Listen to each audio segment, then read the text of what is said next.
সালাম আলাইকুম কাকা, ভালো ওয়ালাইকুম আছেন? আসসালাম ওয়া রাহমাতুল্লাহি ওয়া বারাকাতুহু। ভালো আছেন? ভালো আছেন? আপনার বাসা কোথায়? আমার বাসা এই সামনে। আপনি এখানে কি করেন ওই সময়? এই যে ডিউটি করি এখানকার, মানে ডিউটি করেন মানে? যে না ডিউটি করি বিল্ডিং এর মাল ভাড়া দিই। মানে এই জায়গায় কাজ করেন, মাল পাহারা দেন, হ্যাঁ। তো আপনার স্যালারি কত? 13,000 টাকা মাস।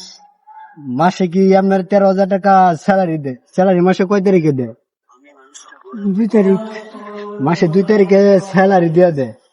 এর দাদা তো ভালো। আজকে খাওয়া দাওয়া করছেন কি দিয়ে? আরো ভালো খাইছি, শাক সবজি, লাল শাক, এই যে লাউ। তো আপনি এই জায়গায় যে টাকা পান ওই টাকা দিয়ে কি আপনার সংসার চলে? আল্লাহর রহমত কোনো চলে। এখন ইনশাআল্লাহ। কি আপনার আমি সাহায্য করতে পারি? হ্যাঁ, করতে ভালো করলে খুশি মনে যদি যা দিয়ে আপনি নিবেন। অবশ্যই।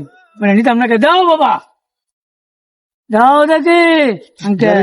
হ্যাঁ। আমার যদি ওই সাংস্থায় ছিল আপনার 100 টাকা দিলাম, আপনি চা নাস্তা খাইবেন, হ্যাঁ? দিয়ে তো টিয়া 80 টাকা দেওয়া বিসমিল্লাহির ভালো। রহমানির রহিম। আল্লাহ তুমি তার হেদায়েত দান করো। আল্লাহ সে আমাকে 100 টাকা দিয়েছে মালিক, তাহলে তুমি হেদায়েত দান করো।